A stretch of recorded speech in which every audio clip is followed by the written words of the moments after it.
Hola, ¿cómo estás? En esta ocasión vamos a hablar de las células del sistema nervioso, ¿sí? Antes de ir específicamente a las células del sistema nervioso, vamos a hacer una especie de repaso muy general en relación a lo que es una célula en sí. En principio, recordar que una célula es la unidad funcional de cualquier estructura o cualquier sistema u organismo. Tenemos diferentes tipos de células en el organismo y recordando cómo se va configurando el organismo, ¿no? En este caso en el ser humano, a partir de un nivel molecular, atómico, incluso subatómico, en la conformación de estructuras más complejas, ¿sí? Como puede ser finalmente la célula, que en definitiva es el principio de lo que va a ser la configuración macroscópica, ¿sí? Recordemos que conjuntos de células que tienen una función similar y específica van a formar un tejido. Ese tejido, en la medida que se organiza, va a formar órganos. Esos órganos pueden formar un sistema o aparato, y los sistemas terminan formando el organismo. La diferencia entre sistema y aparato, bueno, lo hemos visto en otra ocasión, pero para recordar, un aparato con forma de células especializadas de una misma histología, mientras que el sistema con forma de células de diferentes tipos o diferentes condiciones o características histológicas. Por ejemplo, el aparato respiratorio, por así decirlo, abarcaría meramente lo que es, qué sé yo, el parénquima pulmonar, por ejemplo, ¿sí? Mientras que si hablamos de sistema respiratorio o cardiorrespiratorio, implicaría, además de meramente el parénquima pulmonar, tener en cuenta también el sistema vascular, el sistema o el tejido conectivo, con lo cual ahí tenemos diferentes tipos de células que forman un sistema, ¿sí? Vamos entonces a hablar un poco de la célula. Como sabemos, esto se ve más en profundidad en fisiología, en algunas carreras en biología o en bioquímica, pero una célula, como bien dije, es la unidad funcional de una estructura y a grandes rasgos sabemos que tiene como estructura, ¿sí?, una membrana celular que la envuelve, conformada por fundamentalmente fosfolípidos, ¿sí?, con una capa lipídica que permite rechazar el agua, por así decirlo, o hidrofóbica, y una capa que permite tener más afinidad al agua, que es la parte más interna de la membrana. Por ese motivo, más del 75% u 80% de las células está conformada por agua, ¿sí?, lo que se conoce como el citoplasma, donde tenemos el agua en forma más de gel, si se quiere, o bien líquida. Por otro lado, tenemos las organelas propias de la célula, ¿sí?, que son las que van a dotar de función a esas estructuras o a esa estructura celular, ¿sí? La mitocondria, donde se realizan procesos metabólicos, retículos. eh, bueno, como se verá en otra ocasión, en fisiología seguramente, cada organela tendrá una función específica y no es ahora el momento, ¿no?, de entrar en esos detalles, ¿sí? Pero sí quería recordar que todas las células del organismo tienen características comunes que tienen que ver con una membrana, con un citoplasma, con organelas, ¿sí?, y una forma específica de cada unidad celular. En el caso que nos trae hoy, que es la unidad celular del sistema nervioso, ¿sí?, Eh, tenemos por un lado las neuronas, ¿sí?, y por otro lado las células de la glía. Esas van a ser las células que vamos a estudiar hoy, ¿sí? Entonces, me corro un poco de pantalla, a ver si puedo. Ahí estamos. Células del sistema nervioso. Generalmente se hablan de las neuronas, pero muy poco se habla de la glía. ¿Qué es la glía? Bueno, vamos a ver en un instante, ¿sí? Las neuronas, bueno, son, como venía diciendo hace un rato, la unidad funcional del sistema nervioso, ¿sí? Y acá tenemos una neurona tipo, ¿sí? Esta es una neurona multipolar, porque tiene un montón de ramificaciones que salen, ¿sí? Pero cualquier neurona va a tener como característica que va a tener un cuerpo o un soma, ¿sí? Dendritas que salen, ¿sí? De ese cuerpo, que vamos a ver para qué sirven, y un axón, ¿sí? El axón es la parte más prolongada de la neurona, ¿ok? Como vimos en otra ocasión, las funciones del sistema nervioso, habíamos visto que había una aferencia receptiva, un procesamiento, ¿sí? En este caso se va a hacer en el soma o cuerpo celular, y una eferencia, ¿sí? Que se va a dar en este caso por la terminación del axón que va a conducir, o mejor dicho, conectar por medio de sus terminaciones con otra neurona o con una glándula o con una unidad muscular, ¿sí? Entonces, partes que conforman la neurona, dendritas, ¿sí? Las dendritas, que son estas ramificaciones. Las dendritas a su vez tienen espinas, ¿sí? Que en alguna ocasión les explicaré cuáles son esas funciones, pero les adelanto que cuando realizamos un aprendizaje, cuando afianzamos un aprendizaje, esas espinas aumentan en su cantidad, favoreciendo así la superficie neuronal por un lado y por otro lado la cantidad de conexiones entre neuronas, lo cual se llama sinapsis, que también veremos en este mismo video o clase. ¿Sí? Las dendritas van a conectar con el soma o cuerpo celular. ¿Sí? El cuerpo celular va a tener un montón de estructuras, ¿sí? Esta sustancia de Nissl, que se ve solamente en un microscopio con una pintura especial, ¿sí? Va a tener, por supuesto, las organelas comunes, pero sobre todo va a tener eh, estructuras para la síntesis de proteínas, para la formación, la creación de proteínas. ¿Por qué?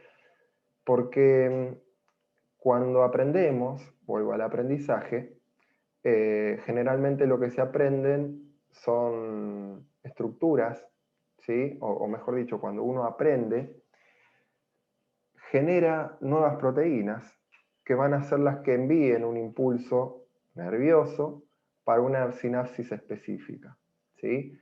No quiero entrar mucho en detalle con esto para no entrar a marear, pero sepan que cuando aprendemos hay una reproducción de proteínas, ¿sí? Y esas proteínas son específicas, y esas proteínas específicas son las que van a mandar el mensaje específico de un aprendizaje específico determinado.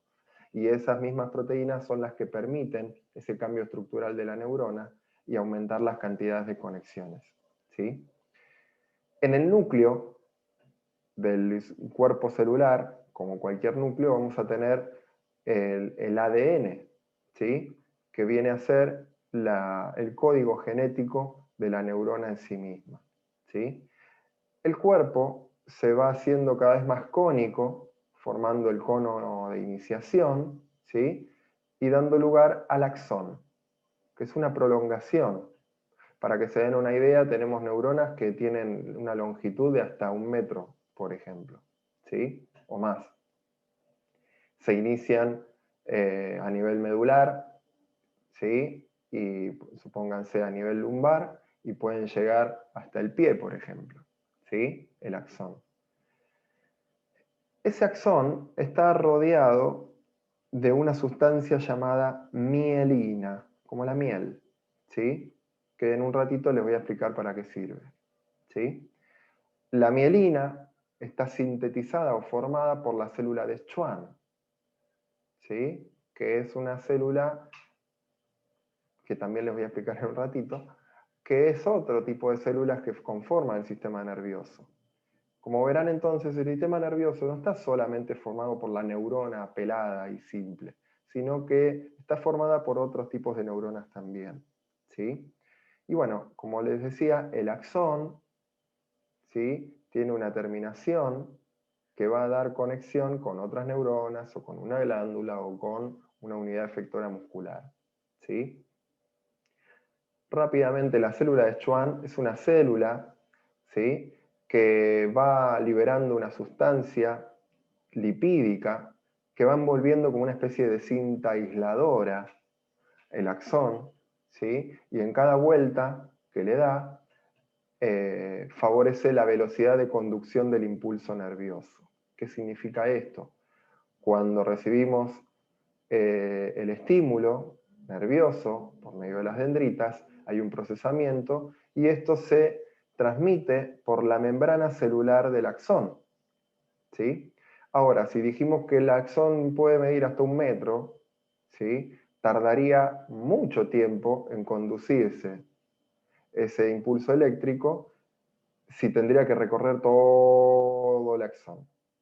Pero como el axón está envuelto en una sustancia lipídica, cuando llega ese impulso eléctrico al inicio de ese nudo que se llama nudo de Rambier, ¿sí?, o nodo, patina, por así decirlo, y pasa por encima, ¡tuc!, y vuelve o pasa directamente a la porción del axón en la cual está pelado, por así decirlo, ¿sí?, vulgarmente. Al llegar otra vez a otro nodo o nudo, vuelve a hacer lo mismo. Y así el estímulo realiza lo que se conoce como efecto saltatorio, ¿sí?, en el cual va por la membrana y en cada nodo va pasando. Y eso hace que pueda conducirse a una enorme velocidad el estímulo eléctrico. Por ese motivo, cuanto más mielinizado esté el axón, más velocidad de conducción vamos a tener. Y por el contrario, si el axón está desmielinizado o dañado, el impulso eléctrico puede cortarse, ¿sí?, o llegar mucho más lento, ¿sí? Entonces, volvemos. Vaina de mielina envuelve el axón y favorece la conducción del estímulo nervioso desde su inicio hasta su final, ¿sí? Aquí tenemos algunas figuras de neuronas. Como les dije, estas son figuras de neuronas multipolares. ¿Qué significa multipolares? Que tienen varias dendritas, ¿sí?, que llegan al axón, que llegan al cuerpo, ¿sí?, para liberarse después al axón. Generalmente este tipo de neuronas responden a neuronas de toma de decisiones, ¿sí?, en la corteza cerebral, por ejemplo. Hay neuronas más simples, como las monopolares, ¿sí?, que simplemente tienen una dendrita con el cuerpo y el axón, como pueden ser, por ejemplo, las neuronas olfatorias, ¿sí? En la nariz, por ejemplo, tenemos neuronas que conectan directamente con el bulbo olfatorio, ¿sí? Bueno, son neuronas monopolares. No necesitamos tanta toma de decisiones, simplemente llega el estímulo, se transmite de manera química y llega de esa manera al encéfalo para después decodificarse en lo que será, ¿sí? Vamos a hablar de otro tipo de células, que son las células de la glía o gliales, ¿sí?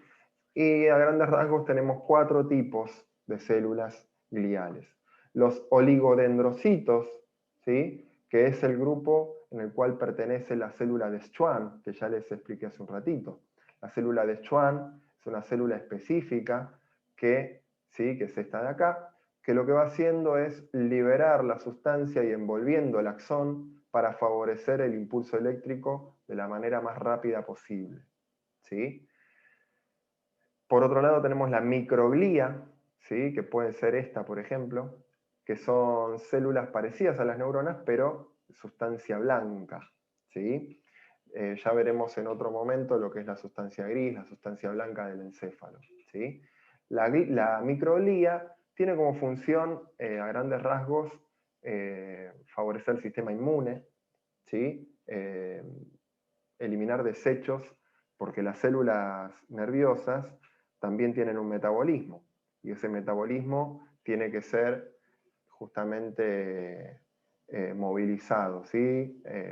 Tanto para el ingreso como para la salida de sustancias que ya no le sirven a la neurona, ¿sí? Tenemos las células ependimarias, que son estas que se ven acá violetitas, ¿sí? Que son células de revestimiento de cavidades. Esta cavidad que tenemos acá, ¿sí? Es el agujero ependimario, que es el agujero central en la médula espinal, que en otra clase veremos con mucho detalle lo que es, bueno, tampoco tanto detalle, pero sí veremos en más detalle lo que es la médula espinal, que es parte del sistema nervioso central también, ¿sí?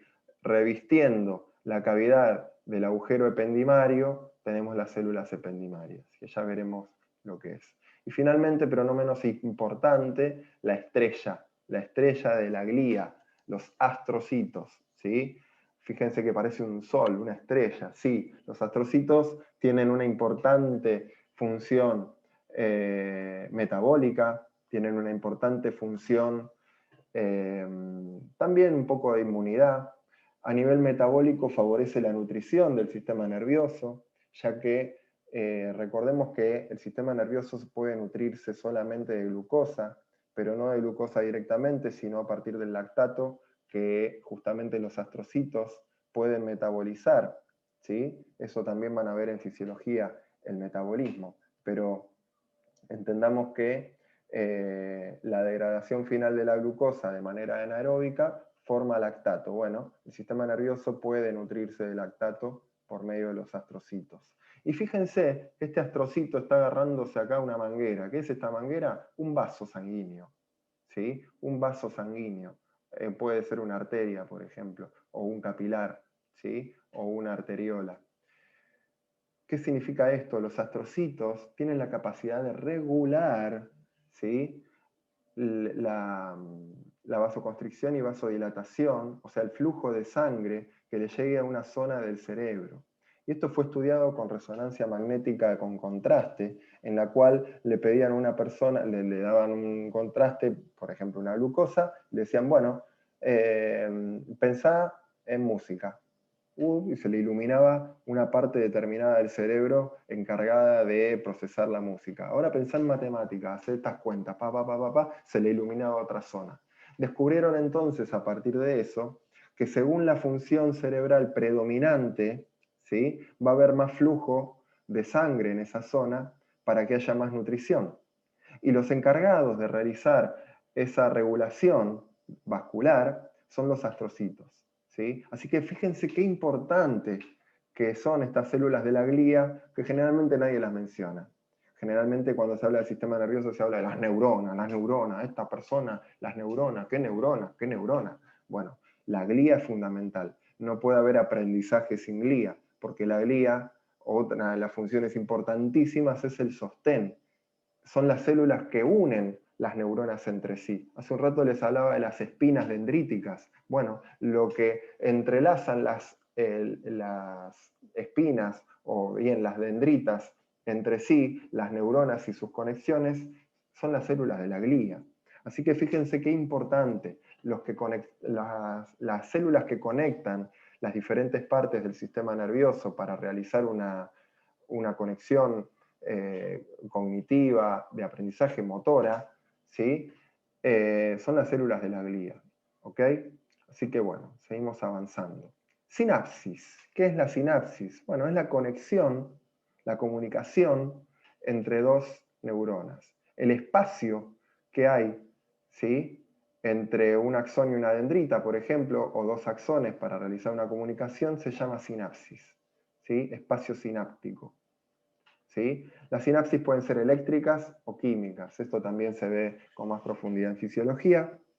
Sin embargo, vamos a ver. Las eléctricas justamente transmiten estímulos eléctricos de despolarización de la membrana, es decir, la carga positiva y la carga negativa cambian su lugar. ¿Sí? Lo que está dentro pasa afuera, lo que está afuera pasa adentro, y eso permite la entrada de diferentes neurotransmisores o sustancias que liberan las neuronas, ¿sí? Para realizar un estímulo determinado y específico. Mientras que las sinapsis químicas, ¿sí? Representan el 80% o más de las sinapsis, ¿sí? La mayoría de las, mucho más del 80%, la mayoría de las sinapsis son químicas y son mediadas por neurotransmisores, ¿sí? En esta parte del axón, supónganse, o membrana presináptica, ¿sí? Hay una serie de bolsitas llamadas vesículas, ¿sí? Que ante un estímulo determinado, al despolarizarse la membrana, liberan, ¿sí? Liberan una sustancia llamada neurotransmisor que va a hacer contacto con un receptor de la membrana celular de la próxima neurona, ¿sí? Claramente ese receptor es específico de esa sustancia, como una llave y una cerradura, que entran justo, no puede ser de otra manera, y al receptor tener contacto con esa sustancia, despolariza la membrana, favoreciendo un estímulo eléctrico nervioso para lo que sea. Supónganse, dicho en idioma más terrenal, todo esto que digo. Bueno, me pinché, ¿sí? El receptor del dedo manda una información por esta neurona, ¿sí? Llega, viaja por acá y manda dice, bueno, este tipo se pinchó, tenemos que mandar la información a la próxima neurona para que saque el dedo, ¿sí? Ok, mandale, suponete, acetilcolina para que contraiga el músculo bíceps y saque el dedo. Listo, liberamos acetilcolina, llega a esta membrana, la acetilcolina, y esta manda información, y esta neurona manda la información al músculo para sacar el dedo. ¿Sí? Todo esto que les dije pasa en milésimas de segundo y es muchísimo más complejo de lo que le acabo de decir. Pero digo, hay una aferencia, ¿sí?